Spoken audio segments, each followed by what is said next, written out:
All right, well, good evening, everybody. Welcome to the May 22nd, 2018 Board of Commissioners meeting. And tonight, we have some great things happening. And as soon as I get to the right page of my script, I'll let you know what they are.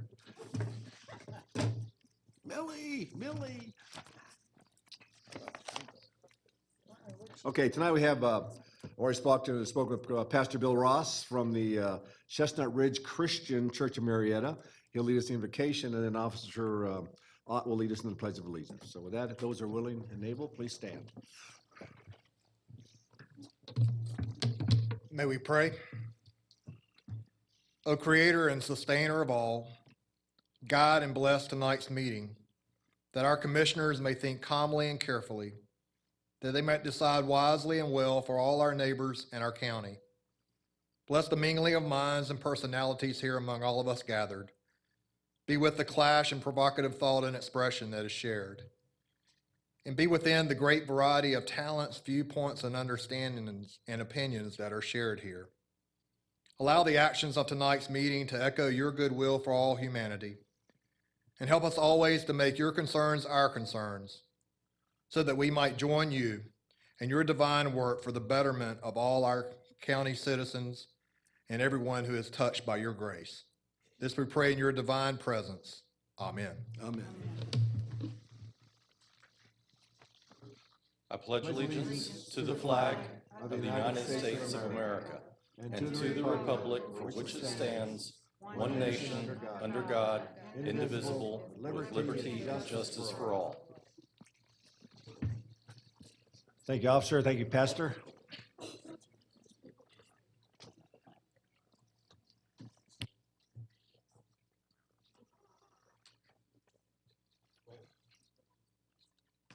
All right, well, we have a number of presentations tonight, so I'll start out with Commissioner Weatherford.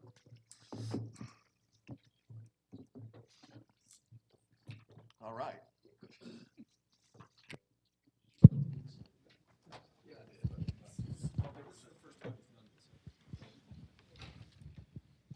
I believe we have some special guests in the audience, master gardeners. All right. Who is the spokesperson? And all of you may come forward as long as you don't charge me. I think they have a presentation. If you might know, Master Garden in Cobb County donate numerous hours, thousands every year, to the county, and we're here to hear from them a little bit and to kind of see what they did. So, come on. I know most of you written me a letter at one time or the other. Come on. If you're wearing a green T-shirt, you have to come up. Come on, everybody. Or purple, or if you're a Well, master yours is a gardener. different color. If you're a master gardener, you have to come up here. Even my wife has to come up. Hope, help me out. That's right. All right, tell us what's going on here. We're all one Hope big Warren. happy family here. Everybody with a green shirt can come up here if you want to. Come on up, it's okay. Come on, it's all right. Or a purple or red. Well, I'm honored to be standing up here with these individuals tonight. I could sing their praises all night, but I'm not going to do that. I am going to say that there's no way that we could do the outreach that we do without these individuals. With that being said, I'm going to hand it over to Renee Lemon. Renee is our Master Gardener Coordinator, and she is the individual that works directly with this group, and she does a fantastic job. Thank you. Yes. Thank you. Tonight, when Hope talks about this group, there's, I don't know, maybe 20 of us here tonight, but the group is 300. So we have 300 Cobb County Master Gardeners, and they work very hard to make Cobb County what it is. So our job is to educate about horticulture. So tonight what we're doing is we're presenting, will you help me, Michael, hold this? We're presenting this check, which represents our in-kind dollars in 2017, and we volunteered 79,689 miles, and we volunteered 22,073 hours. And when you add those numbers up for the in-kind, it comes up to a whopping $575,874 that just the Cobb Master Gardeners give back to Cobb County. On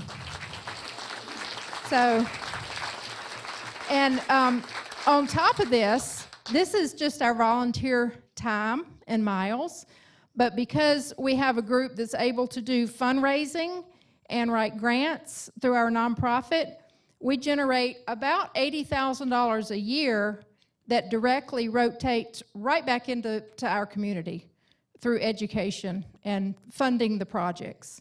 So anyway, I'd like to present this to the commissioners and let them know how much we love working in Cobb County.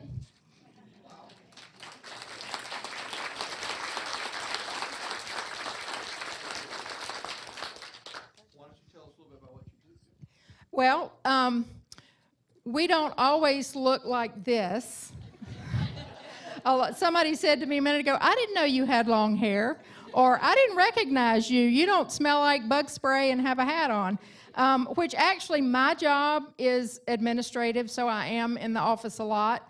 But the master gardeners, most master gardeners are retired, or they work from home. They have time to volunteer. And UGA educates them. It's a 3-month program that's equal to a college course. And they're trained by UGA.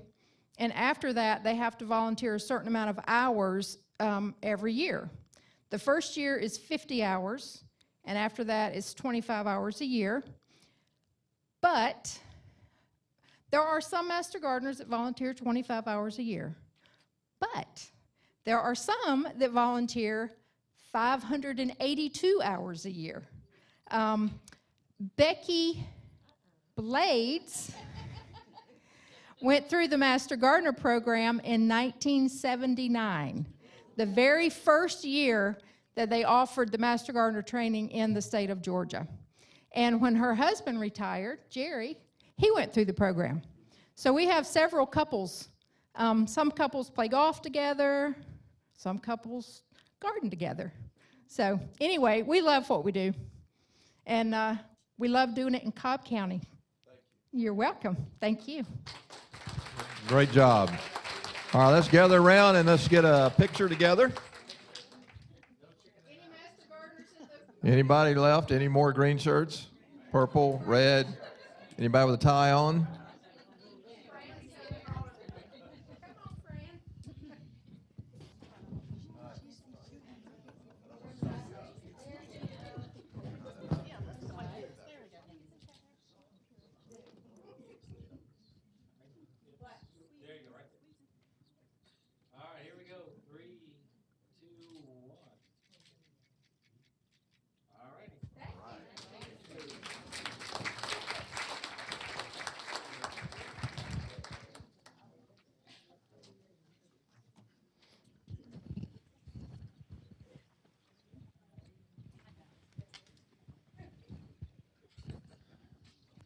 Now Commissioner Ott has the floor for a presentation. Those of you that are regulars know that last month the board recognized Chairman Tanner from the State House for his efforts on House Bill 930. And everyone knows it takes two to tango. So the other half of the dance team is Senator Beach. Come on up.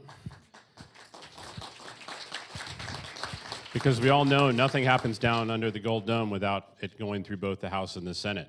So this evening, we wanted to recognize Senator Beach's efforts. So let me tell you a little bit about what he's done.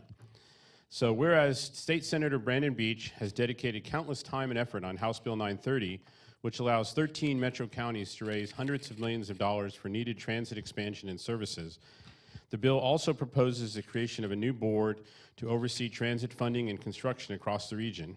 And whereas the Atlanta metro area is expected to add 100,000 new residents per year, so this legislation is needed to help alleviate traffic congestion and environmental pollution.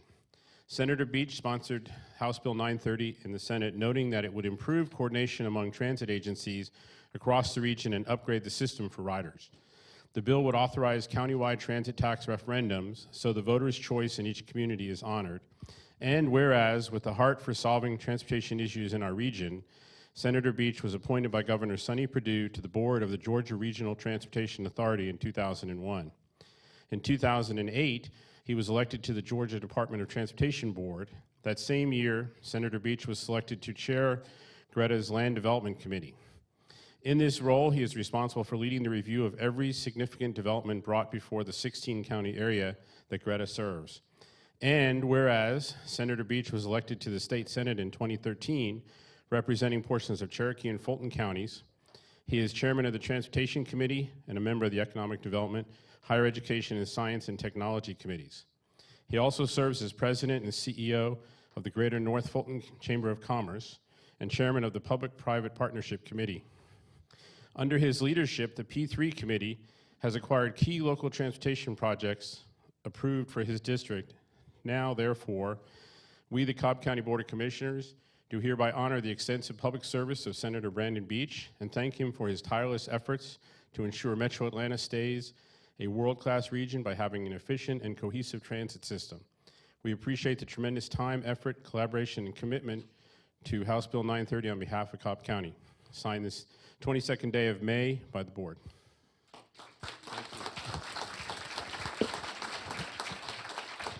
Here, I'm going to let you tell some folks about the bill because you were basically ushered it through the Senate.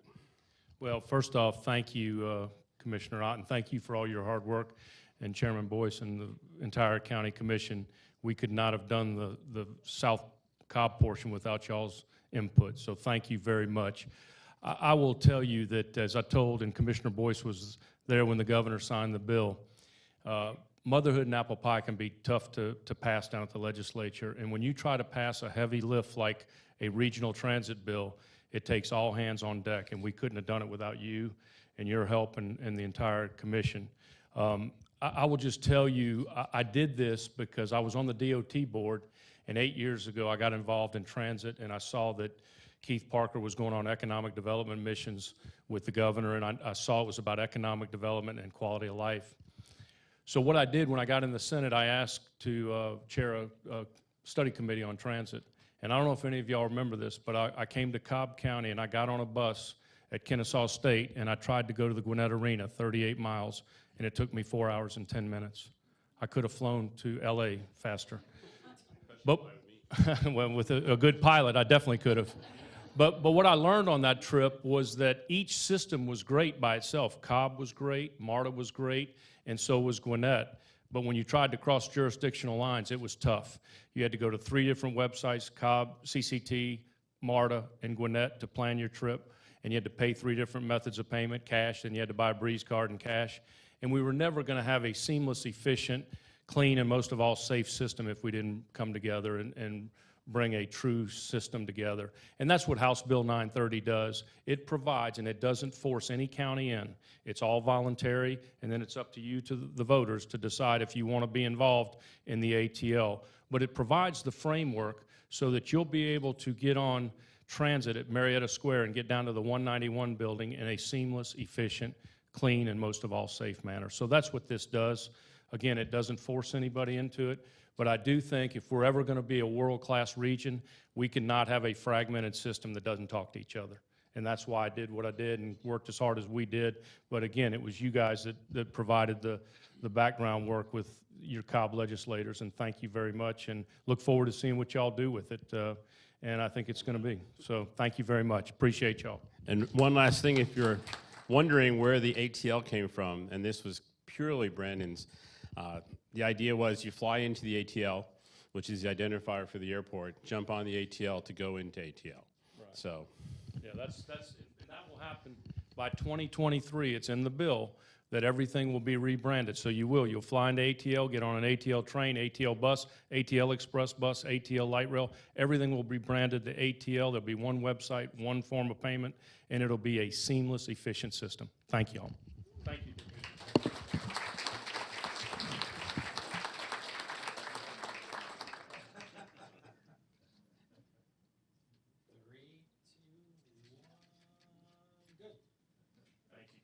Senator. Thanks, Joe. Appreciate it. Great job. Thank you. Thanks, sir. Thank you, Commissioner. Thanks. Good to see you.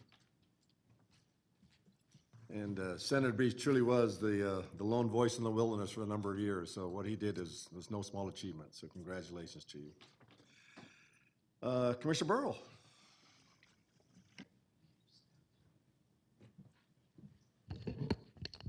Good evening, everyone. Dr. Sam, would you and your family and friends like to come up? We'd like to recognize you.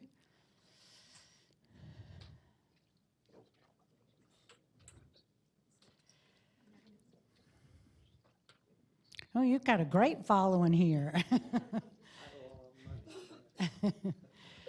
Well, tonight I have the honor of recognizing Dr. Sam Matthews from Marietta First United Methodist Church, just down the street.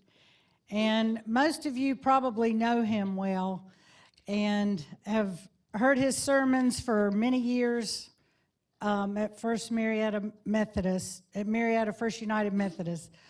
So I'm going to read a proclamation, and then I'm going to ask him to say a few words. We've already had a moment of prayer before the meeting. I can do 40 minutes at the drop of a hat. Who's going to make the motion to adjourn? In case you didn't know, there's something going on. The polls have just closed, and we're ready to go. I'm kidding. Okay, whereas Dr. Samuel Matthews has served faithfully as a senior minister at Marietta First United Methodist Church for 15 years and gave his final sermon on May 20th, 2018. Dr. Matthews is truly one of Cobb's own, attending Ackworth Elementary, North Cobb High School, and is also a graduate of Piedmont College, Emory University, and the Columbia Theological Seminary. And whereas his call to ministry began modestly at Paces Ferry United Methodist Church with a congregation of 44 members, his 4,300-member congregation at Marietta First United Methodist is about 100 times that membership. Other churches Dr. Matthews has served throughout the years include Holbrook Campground, Bethany in Fairburn, Georgia, W.R. Cannon in Gwinnett, First United Methodist Atlanta, and First United Methodist Church in Fayetteville. And whereas in 47 years of ministry, Dr. Matthews has presided over hundreds of weddings, funerals, baptisms, and has preached more than 2,300 sermons. He has devoted himself to helping disenfranchised children and youth. He is also a regular columnist for the Wesleyan Christian Advocate and has served on the boards of the Davis Direction Foundation, the Lyric Theater of Atlanta, and the Wellstar Hospice Foundation. And whereas Dr. Matthews and his wife Bobby are blessed with 3 adult sons and 9 grandchildren, he spends some of his free time reading, writing, and golfing and gardening. Now, therefore, we, the Cobb County Board of Commissioners, do hereby honor Dr. Samuel Matthews for his countless years of loving service to our community, and we wish him a very happy retirement and are thankful to have him here in Cobb, the 22nd day of May, 2018. I have heard some of those sermons. Unfortunately, it was usually at a funeral at your church. And at one time, I was there, I think, about 3 times in 6 months, and I said, we've got to quit meeting like this. But that's your proclamation, and if you would like to introduce your family and say a few words. My wife, Bobby, my grandchildren, my son, and great people, members of the First Methodist Church of Marietta, including on the end, Reverend Brian Smith, who has run the place for the last 6 months or so. Well, I love Cobb County. I grew up in Cobb County, off County Line Road, Mars Hill Road. The ethics and morals that are mine, I learned in Cobb County, and had a chance in 2003 to come back home and be a part then of instilling these same values in those who are new to our community. It's been a great time, and Cobb County will continue to be our home. We'll stay where we are out behind the West Cobb Avenue. But we love this church. It's the best Methodist church in the county. Whatever you might hear about Mount Bethel notwithstanding that. best church in the county and the best people in the world. Cobb County is that as well. It's been a great joy. Thank you.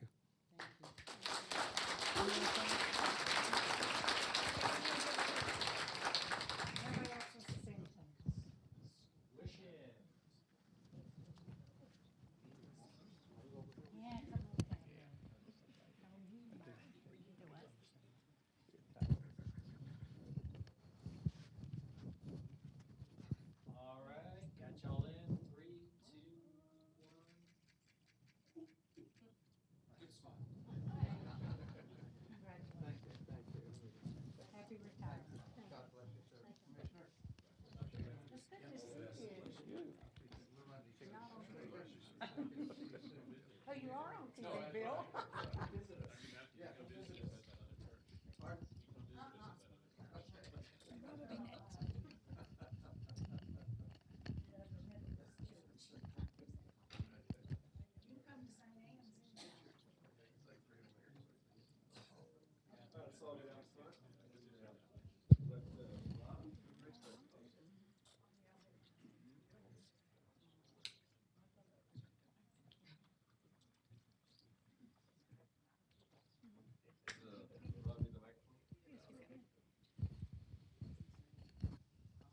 Thank you, sir.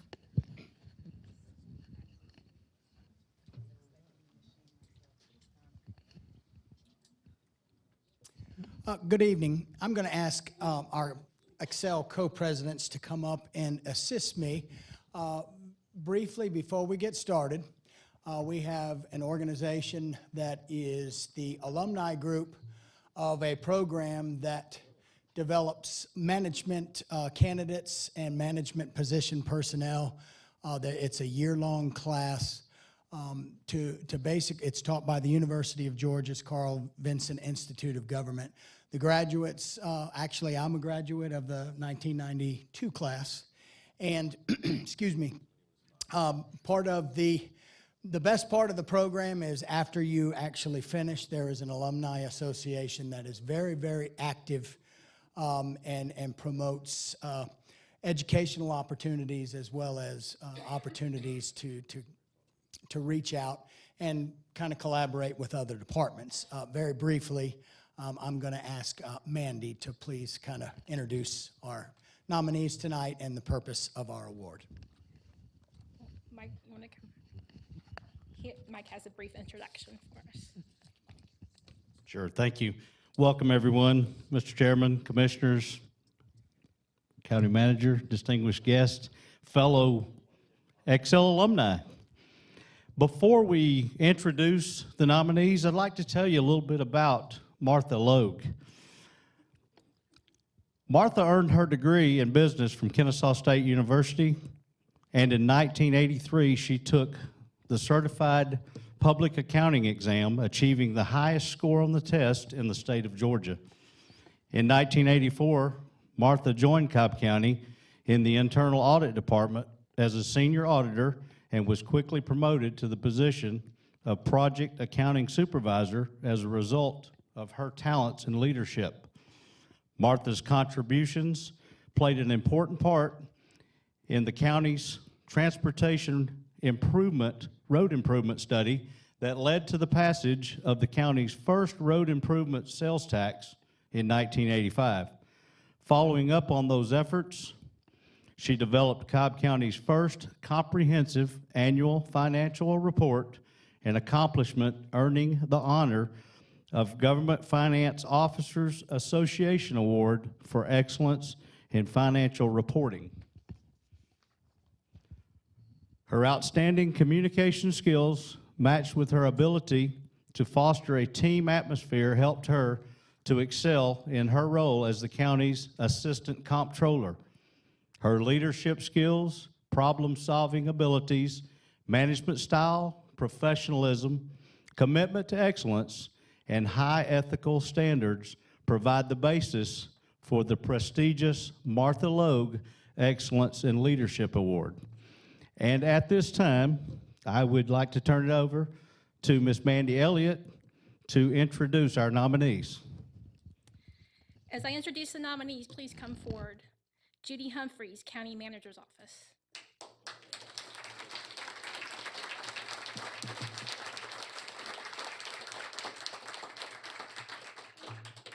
Donna Shappett, State Court Administration.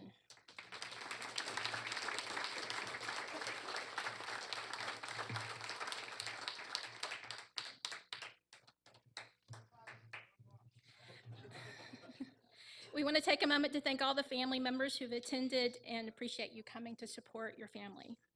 We also want to recognize any previous Martha Logue Award winners and ask them to stand.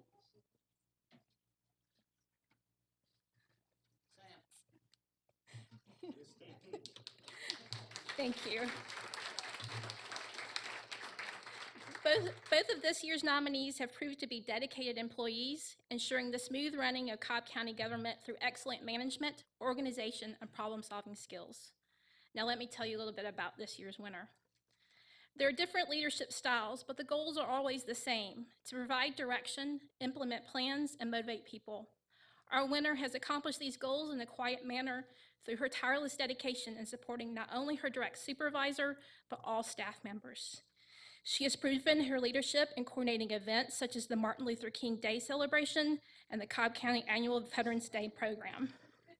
She worked as Cobb County's Assistant Comptroller and has worked for 3 high levels of management: a department head, commissioner, and county manager. Outside the workplace, she has been an active member of the Pink Ribbon Classic Golf Tournament, served as on the Cobb County Prayer Breakfast Committee, and is actively involved in the Georgia Veterans Day Association.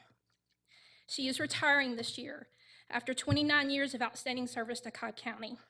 Her lasting positive imprint, management skills, and leadership have emulated the traits of Martha Logue, and we are pleased to recognize Judy Humphreys as the 2018 Martha Logue Excellence of Leadership Award.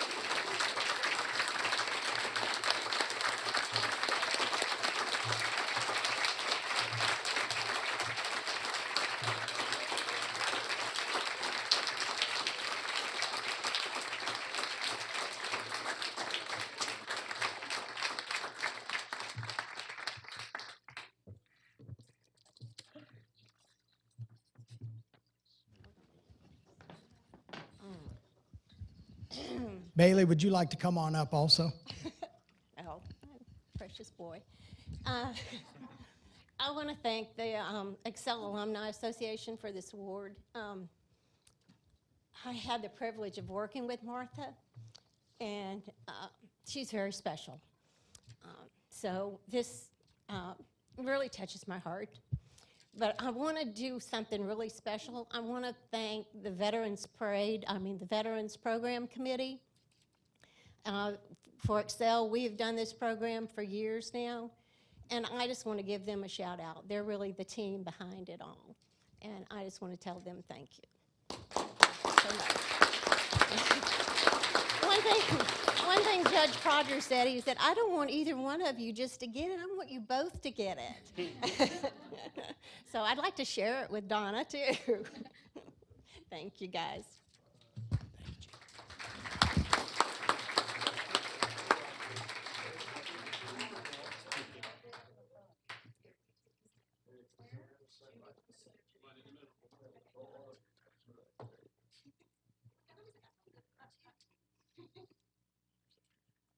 All right, here we go. 3, 2, 1.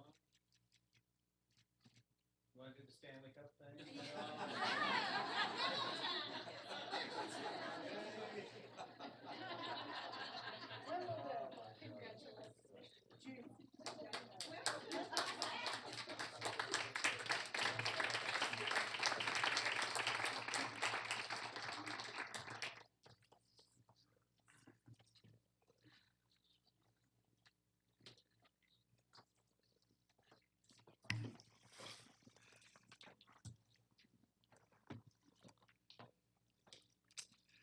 Well, you know, sometimes you're just speechless, and, you know, both Donna and Judy were very special candidates, and I think this one, we both want them to win, but I know Donna joins me in wishing Judy nothing but the best, and congratulations.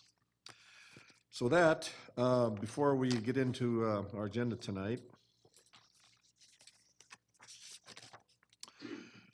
by general consensus of the board, we're going to add to to the end of the consent agenda. To authorize a settlement of workers' compensation claim on behalf of Glenda Banks Isaacs. We're going to pull consent item number 5, which is an amendment to the convention funding agreement between the county and the Cobb Marietta Coliseum and Exhibit Hall Authority to extend the sunset date.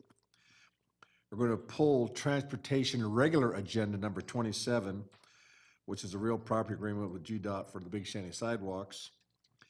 And then on consent item number 9, believe it or not, there's a typo. And if you go to, those who have, can see it on the screen. The correct wording should have been if instead of I. So just a real small one, but in order to make sure we have an accurate statement, we're going to revise consent item number 9 to correctly have the correct wording there. With that, we have public comments. How many speakers do we have tonight, Ms. Dance? You have 5 signed 5. up. Okay. Just like to know you have 5 minutes each.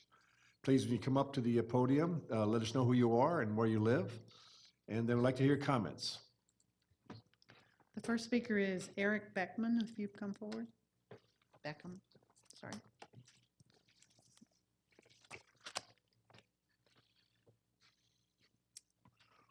Good evening, Chairman Boyce and the Cobb County Commissioners Board. Good evening. I'm Reverend Eric Beckham from Zion Baptist Church right here in Marietta, speaking on behalf of the UGA extension funding. I'm going to try not to take 5 preachers, but I am 5 minutes, but I am a preacher, so that could be difficult, but I am going to try. Our church has a relationship with the extension for about the past 4 years, reconnecting our roots. We actually own the property where one of the gardens takes place. So we would request the funding remain for the UGA extension. I know the county is dealing with a deficit, but number one, we feel the matching funds exceeds the outlay of costs for the county. Once the county puts out the funding, of course, the UGA extension comes behind, as well the in-kind contributions that the Master Gardener spoke of. The church itself has in-kind contributions with our property. The property's at least worth well over $200,000 for that. I would also say I believe Cobb County would be the only county in the state that would be eliminating that funding, and Cobb County is the best county in the state of Georgia, and so in order for Cobb County to remain the best, it should keep that funding so that it can be the best. Also, I would say personally, the county, I've enjoyed the relationships with the Master Gardeners, the relationship with the schools and all that takes place. It's been a great community resource with the church. I myself have personally been engaged with the garden, had a chance to develop some great relationship with the residents and with others in that garden. So we are admonishing you to keep that funding for this. I think it's a great initiative that brings a lot of partnerships together, and it is much needed in our community. So thank you all for your time. Thank you, Pastor. Appreciate it. The next speaker is Judy Castle.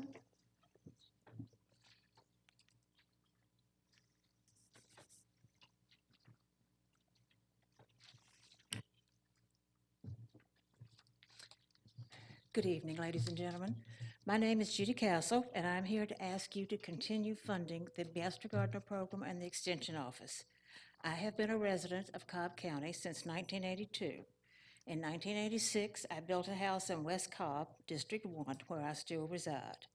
By building a new house, I hope to avoid many of the problems that occur in older homes. But with a new house comes a new yard, something I gave very little thought to. I grew up in a rural area of Virginia in the mountains where my family had lived for several generations, so I had a working knowledge of plants and techniques that were successful there. Much of what works there does not work here in a warmer climate with clay soil. At that time, I was not familiar with the executive office of the Master Gardener Extension Office or the Master Gardener Program. I could have saved money, I estimate a couple $1,000s, and a lot of time had I known of these resources. I depended upon the staff at garden centers, landscaping companies, and lawn care.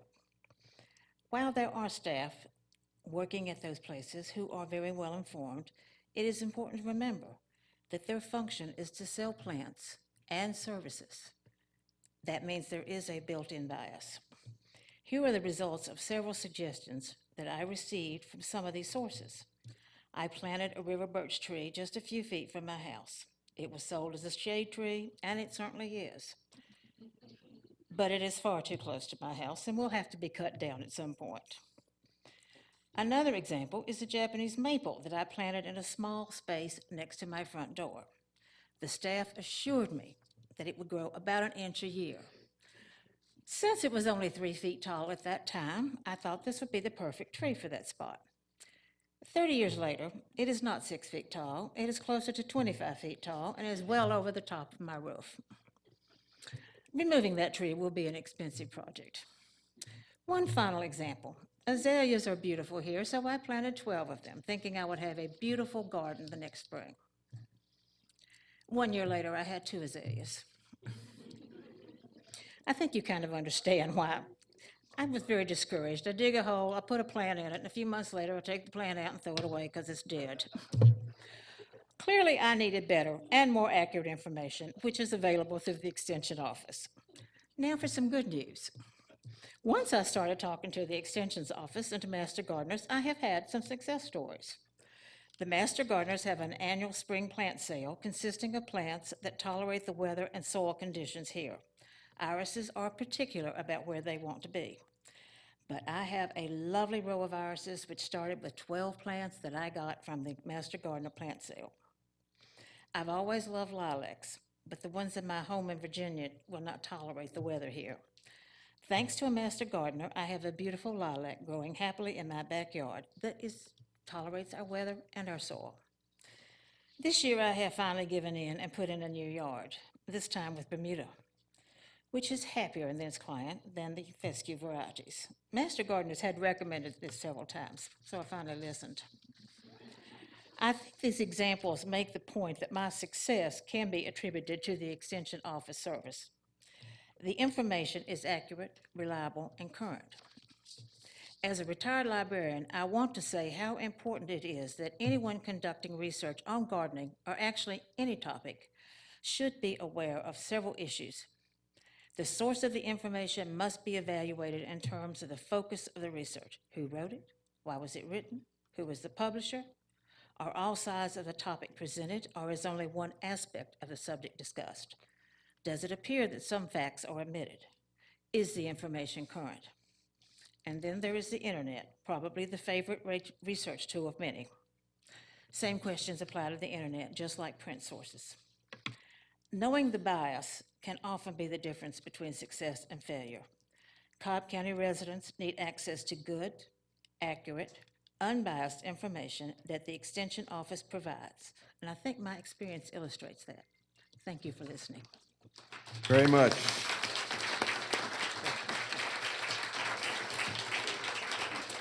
The next speaker is Marie Opiella.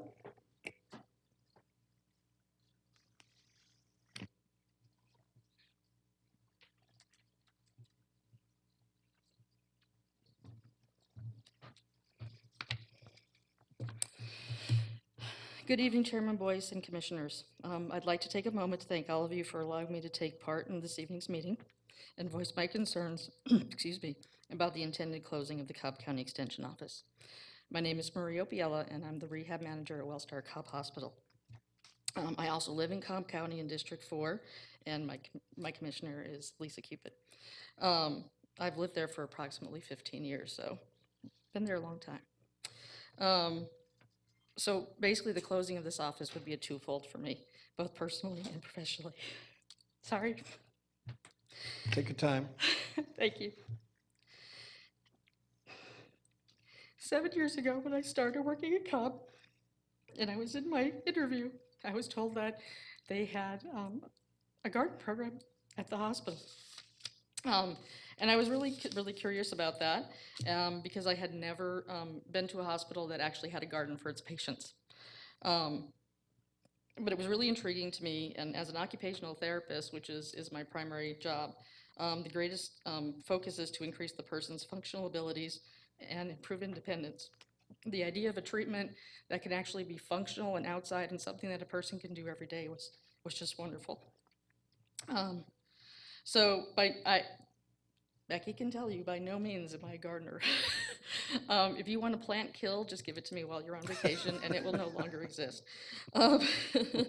But the amount of time I've spent with the master gardeners has definitely changed my opinion of gardening and how I approach it. So every Tuesday, the therapist would take at least one patient each out to the garden. So we were averaging approximately 4 patients a week, which is approximately 200 patients a year that would take out to the garden. And that didn't include the therapists who learned a lot, as well as the families that would come with us often. The patient's diagnosis would vary anywhere from stroke to amputee to multiple fractures to our burn patients. And the day of the garden group, that didn't matter.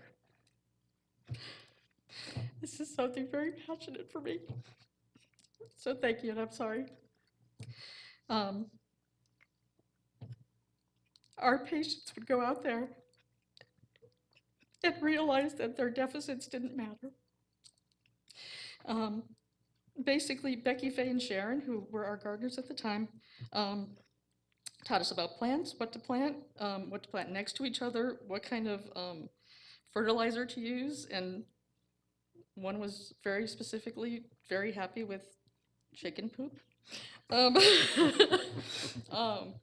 So basically, the patients and us as therapists planted and we watered, and we also harvested everything that we did. Because of the patient length of stay, which is usually averaging somewhere between 7 and 14 days, the patients that planted things were not the patients who actually harvested. So it didn't matter, though, because every time you went out there, it was something different, and you were bringing something new to the patient. Let's see. So in 2011, the Atlanta Journal-Constitution had actually come and done a Sunday paper article on the garden group, and the tagline read, Metro Hospital finds that when patients work outdoors with plants, it rebuilds muscles and lifts sagging spirits. They really didn't know how true this was. If any of you have ever spent any amount of time in a hospital, you realize that it's probably one of the most depressing places there can be. So we actually have the ability to take our patients outside. So as a therapist, we do everything to kind of encourage our patients to participate, and believe me, that is not an easy thing to do on some days. For patients who love to garden, this was one of those things that they looked forward to it every week. And, you know, we would have times when someone couldn't make it and they would actually be very, very upset. So in the garden, the patient would stand and water, and they were working on their balance and their endurance. Picking tomatoes with a hand that was their weak hand from their stroke. Or just like we have multiple benches out there, so they would transfer to the bench working on their endurance, and also like following directions and all the cognition things that come into that. We actually had a patient that was quoted in the article. Her name was Mary Maurer, and she said, after looking at 4 walls all day, this is a welcome change. In the hospital gym, the clock can move very slowly, and exercise can be very boring with the stale air. So for many of our patients, after days or even weeks, getting outside, this was literally their first time outside. So. Man, that was one of the best personal testimonies I've heard since I've been in office. So I'm sorry that I have to call your time, but That's okay. I just want you to know that it took a lot of courage to do that, but certainly one of the most moving testimonies I've heard. So thank you for coming tonight. Thank you, and I appreciate you letting me speak. You bet.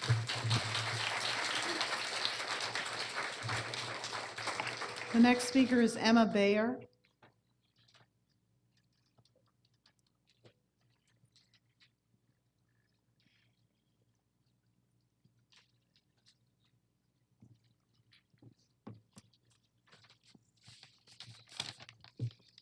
Hello and good evening, ladies and gentlemen, Chairman Boyce, and Cobb County Commissioners. My name is Emma Baer from Powder Springs. I am 11 years old and looking forward to finishing 6th grade tomorrow at Lost Mountain Middle School. I am here tonight to ask you to save the Cobb County Extension Office, which includes Cobb 4-H, Master Gardeners, and the Family and Consumer Sciences program. I have been a member of the Cobb County 4-H since I was in 4th grade. I thought I might share a few of the things I love about 4-H to help you understand just how important this program is to Cobb County. I love that I have gotten to take on leadership roles, give demonstration projects, learn tons of new skills, perform and take action in community service, compete at the Georgia 4-H State Horse Show, travel to UGA to compete in the Georgia 4-H State Horse Judging and Hopology events, where our junior and senior teams placed overall and I placed third in the state, and make friends with people I might have never met without the 4-H family. I am definitely using my head, heart, hands, and health to improve not only Cobb County, but the world, all in line with the 4-H motto. Someday I hope to have a career in the horse world, and Cobb County has a big horse industry. Cobb 4-H is helping prepare me in ways no other program has. It is preparing me for what's to come by showing me horse career options. It has taught me how to best care for my horses.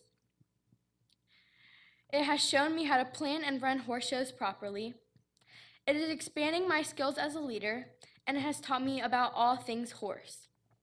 While my passion is horses, many of my friends have explored Cobb 4-H programs in farming, cooking, poultry, archery, riflery, and many others.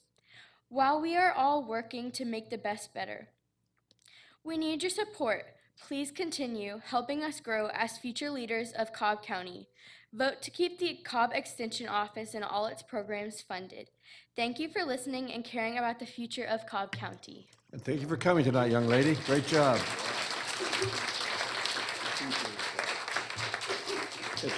If your parents were out there in 7 years, you can run for office. The final speaker is Jerry Barr.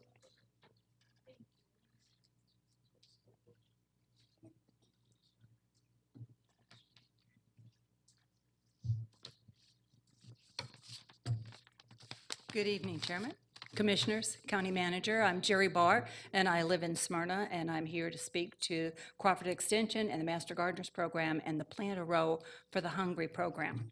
Since 1960, the Center for Family Resources has helped thousands of Cobb County families with temporary financial assistance, food, housing services, employment, and education programs.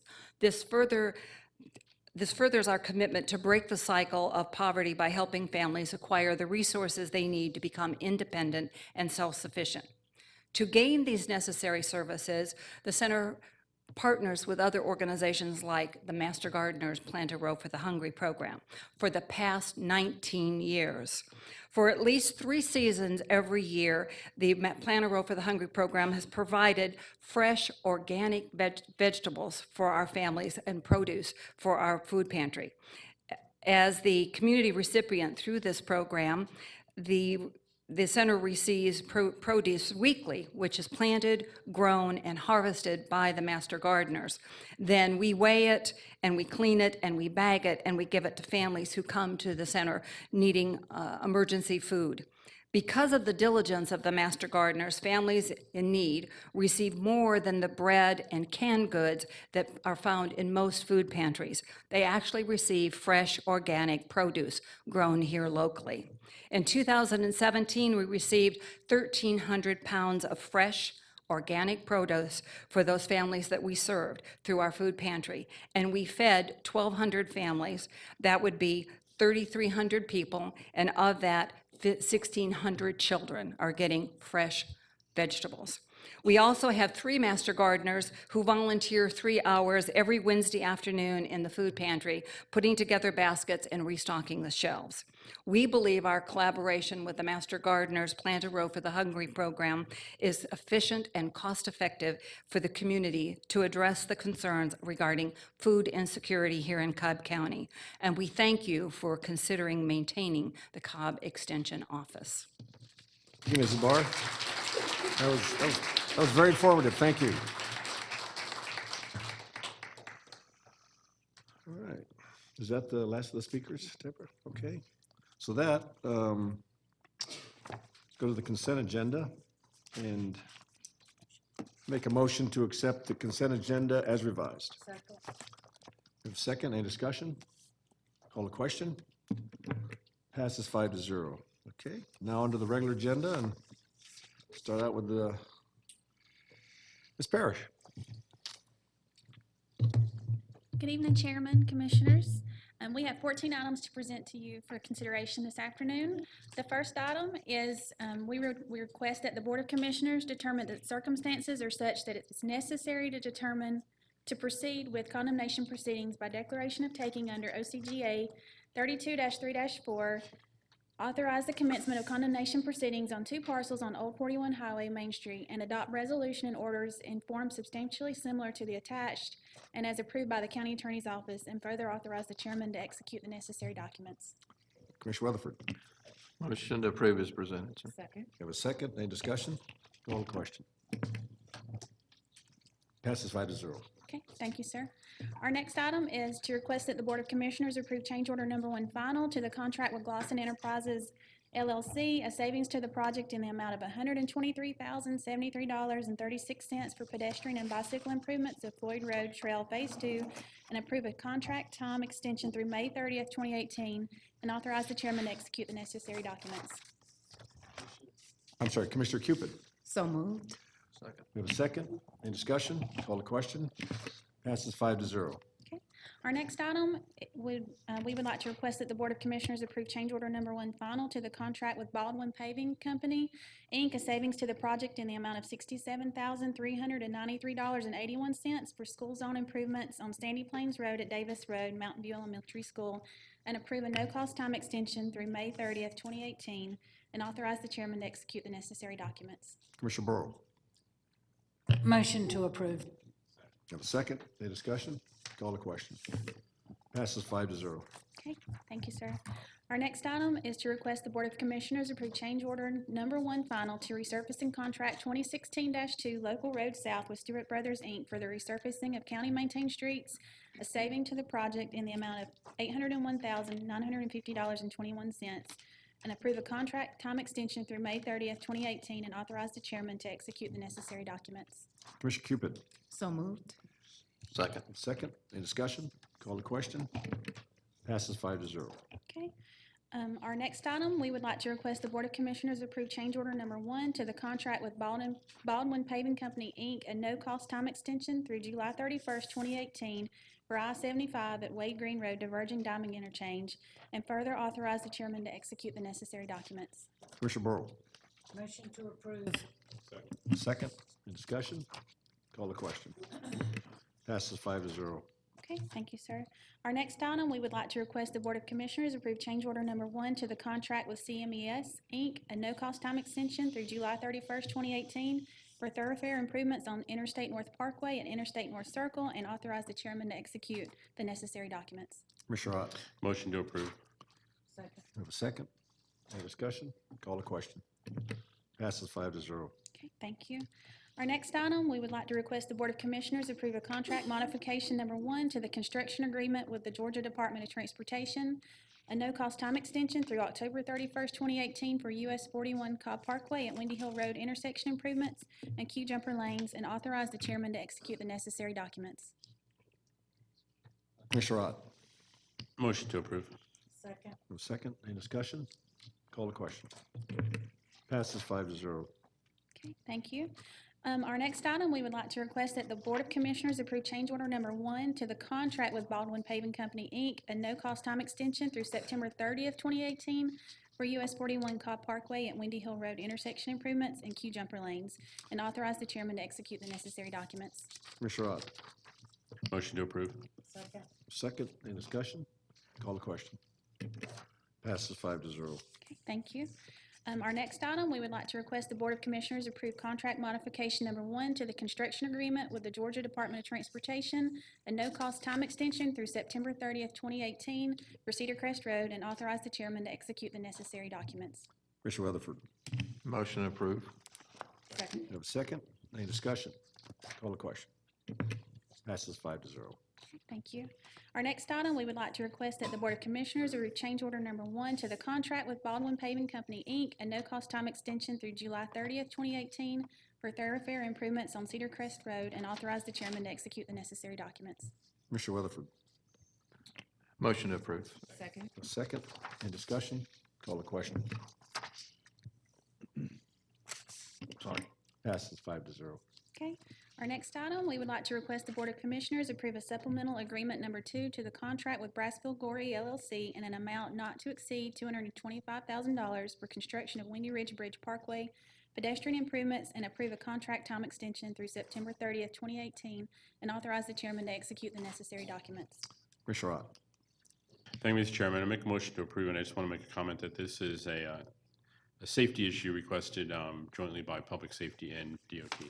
Okay, thank you. We have a second? Second. Any discussion? Call the question. Passes 5-0. Thank you.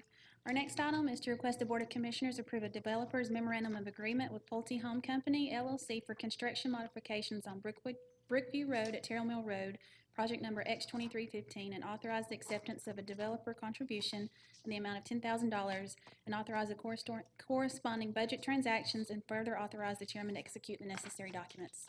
Commissioner Ott. Motion to approve. Second. Have a second? Any discussion? Call the question. Passes 5-0. Okay, thank you. Our next item is to request the Board of Commissioners approve master task order contracts with 16 firms effective for the 2-year period of June 1st, 2018 through May 31st, 2020 to provide professional services in the areas of Category A, Transportation Planning and Environmental Services, Category B, Highway Design, Roadway, Bridge, Surveying and Geotechnical, Category C, Traffic Engineering, Category D, Transit, and Category E, Aviation, and authorize the chairman to execute the necessary documents. Commissioner Ott. Motion to approve. We have a second? We have a second. Any discussion? Call the question. Passes 5-0. Okay, thank you. And our last item tonight is to request the Board of Commissioners approve a memorandum of agreement with the Atlanta Regional Commission, the City of Atlanta, and Trust for Public Land for master planning and engineering design of Chattahoochee River Trail in the amount not to exceed $100,000, and authorize the corresponding budget transaction, and further authorize the chairman to execute the necessary documents. Commissioner Cupid. So moved. We have a second. Any discussion? Just want to share that this is an exciting project, sure for District 2, but also for District 4 to see an amenity like this travel all the way down to Mableton Parkway. We're grateful to partner with the City of Atlanta in seeing this project move forward. Great. Thank you. Okay. Call the question. Passes 5-0. Thank you, sir. Thank you, Mrs. Parrish. Okay, next one is Public Services. We have a regular agenda. Good evening, Mr. Chairman, Commissioners, Mr. Manager. Our first item this evening is for the board to approve the ranking of the top qualified firms to provide professional design services for park signage and wayfinding standards, and to authorize the negotiation of final scope and fee. Since the creation of our park system in 1966, we've added facilities at various times during that time frame.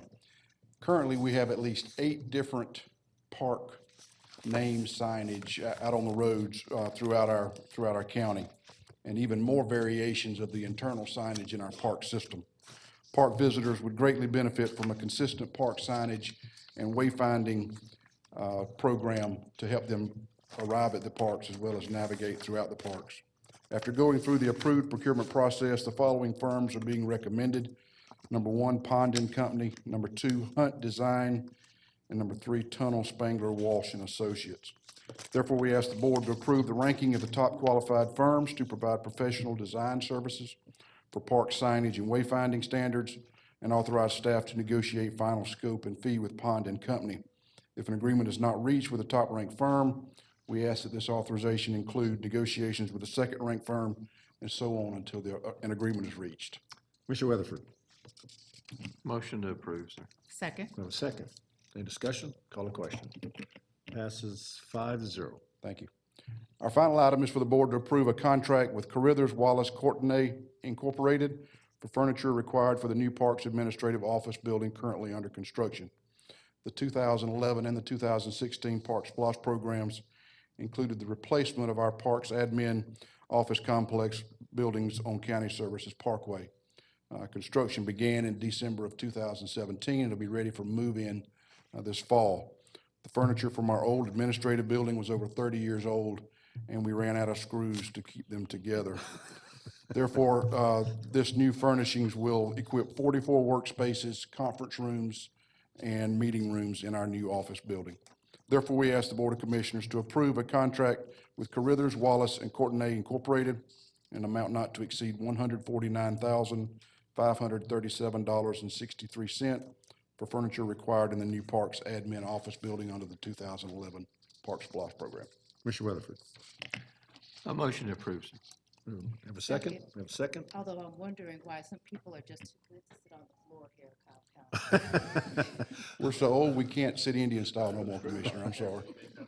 How about the retired Superior Court judge's furniture? Could we use, is that possible, you think? How about some new chairs? Oh, they took screws out of that too. I'll call the question. Passes 5-0. Thank you. Thanks, Jimmy. All right, we're done with public comment. We have any more people in public comment, Ms. Nance? Okay. Now with that, we'll go to appointments. And I make a motion to approve the appointment of Meredith Warren to the Regional 1 Behavioral Health and Development Disabilities Board. Have a second? Any discussion?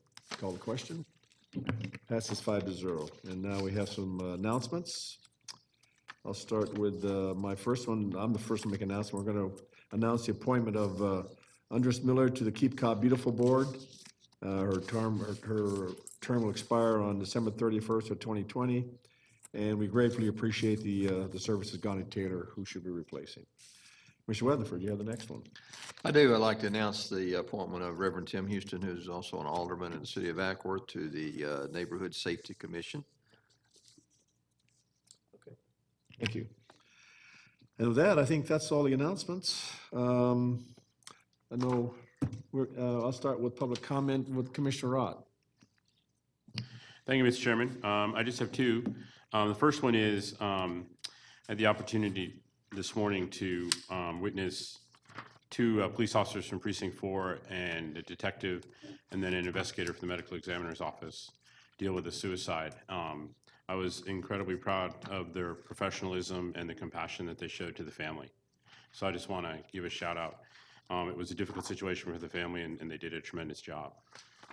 The second thing, next Monday is Memorial Day, and I have 8 things that you may not know about Memorial Day. The first one is that Memorial Day and its traditions may have ancient roots. Memorial Day events weren't held in the United States until the late 19th century. The practice of honoring those who have fallen in battle dates back thousands of years. The ancient Greeks and Romans held annual days of remembrance for loved ones, including soldiers, each year. The second, one of the earliest commemorations was organized by recently freed slaves.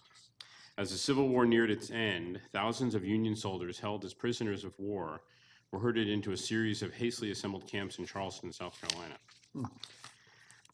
3 weeks after the Confederate surrender, an unusual procession entered the former camp. On May 1st, 1865, more than 1,000 recently freed slaves, accompanied by regiments of the U.S. colored troops, including the Massachusetts 54th Infantry, and a handful of white Charlestonians, gathered in the camp to consecrate a new proper burial site for the Union dead. Number 3, the holiday's founder had a long and distinguished career. In May 1868, General John A. Logan, the commander-in-chief of the Union veterans group known as the Grand Army of the Republic, issued a decree that May 30th should become a nationwide day of commemoration for more than 620,000 soldiers killed in the recently ended Civil War. Back then, it was called Decoration Day. Americans should lay flowers and decorate the graves of the war dead, whose bodies now lie in almost every city, village, and hamlet churchyard in the land. According to legend, Logan chose May 30th because it was a rare day that didn't fall on the anniversary of a Civil War battle. The next one, Logan probably adapted the idea from earlier events in the South. Even before the war ended, women's groups across much of the South were gathered informally to decorate the graves of the Confederate dead. In April of 1886, the Ladies Memorial Association of Columbus, Georgia, resolved to commemorate the fallen once a year. a decision that seems to have influenced John Logan to follow suit, according to his own wife. Next, it didn't become a federal holiday until 1971. Americans embraced the notion of Decoration Day immediately. That first year, more than 27 states held some sort of ceremony, with more than 5,000 people in attendance at a ceremony at Arlington National Cemetery. It wasn't until America's entry into World War I that the tradition was expanded to include those killed in all wars, and Memorial Day was not officially recognized nationwide until the 1970s, with America deeply embroiled in the Vietnam War. The next one, it was a long road from Decoration Day to official Memorial Day. Although the term Memorial Day was used beginning in the 1880s, the holiday was officially known as Decoration Day for more than a century. 4 years after it was changed by the Uniform Monday Holiday Act of 1968, it finally went into effect, moving Memorial Day from its traditional observance on May 30th, which was regarded as the day of the week, to a set day the last Monday in May, which will be next week. The next one, more than 20 towns claim to be the holiday's birthplace, but only one has federal recognition. Only one town has received the official seal of approval from the U.S. government in 1966, 100 years after the town of Waterloo, New York, shuttered its businesses and took to the streets for the first of many continuous community-wide celebrations. President Lyndon Johnson signed legislation recently passed by the U.S. Congress declaring the tiny upstate village the official birthplace of Memorial Day. And then the last one is Memorial Day traditions have evolved over the years.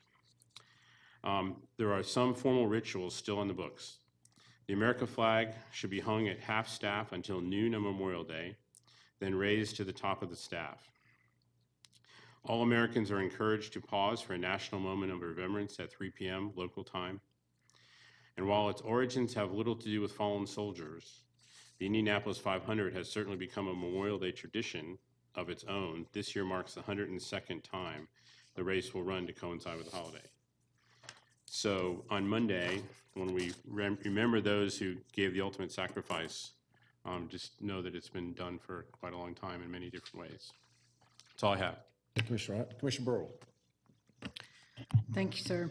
I'd first like to thank Precinct 1 Community Affairs Officer Farr and the public safety teams of Cobb and Marietta for their support with the summer safety kickoff at Aviation Park this past Saturday. It was a great turnout, and they received a lot of safety tips from young and old alike. Congratulations to Mr. Fraunenberger, 8-year Army veteran who adopted Stella, a 9-month-old German Shepherd puppy, and he served 8 years in the Army. And also congratulations to Mr. Tiggs, a veteran of both the Army and the Navy, and he adopted a 2-month-old pit bull named Spuds. So we're up to 56 veterans. Amazing. Adoptions. Very impressive. And I'd also like to let everyone know about a great community fair coming up this Saturday at the East Cobb Senior Center. May 26th from 10 to 2, free health screenings, activities for the kids, a Corvette show, and much more. So come out to the East Cobb Senior Center. And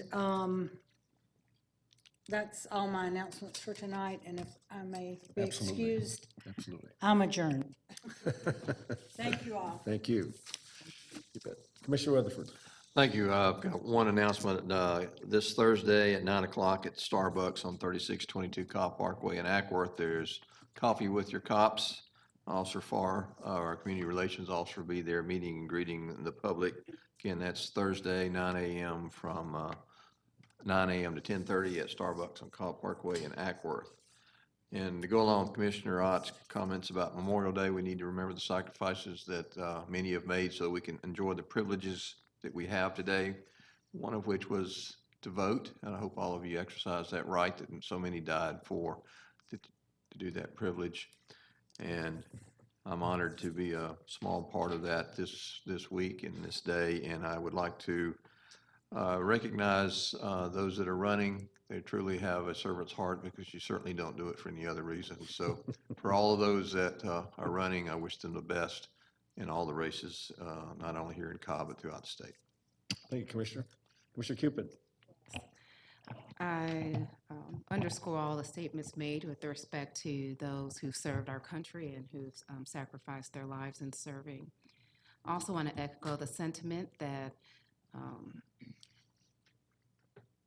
today is a day that we hope that people have voted if they haven't voted before, and that it has not been any pleasure to observe those running for office, even though my term isn't up. Whenever I go around anybody running, my heart just really starts to race fast because while there is an honor to be called to run, there is also a bit of horror that comes along with running when you see just the level of decorum and with people who just want to serve. And I shared with Commissioner Weatherford, but it really has become all the more apparent that you serve with your heart, but that means that your heart is also more vulnerable as you serve, because you serve with your heart and you hurt with your heart in this role. And just for those who are running for office, just want you to know that my heart is with you. We may not always stand on the issues, but I know that when we serve, I believe we're all serving with our heart. Yeah. So with that, I'm going to be brief and just wish everybody the best. Okay. Yeah. Thank you, Commissioner.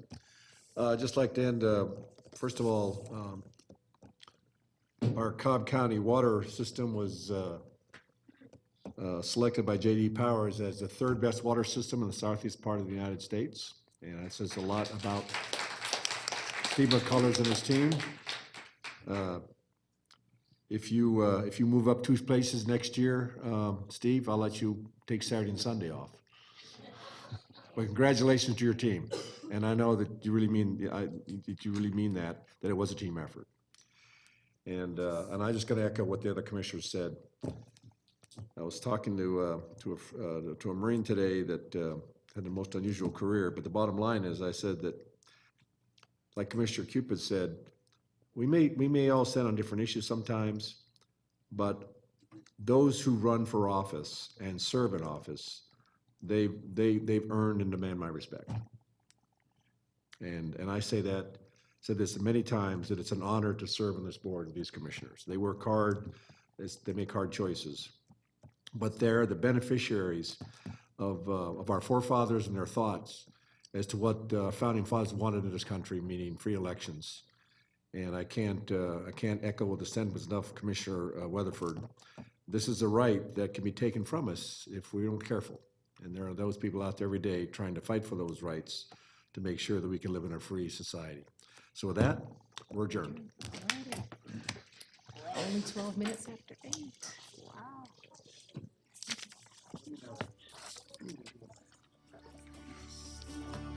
Don't get used to this. Don't.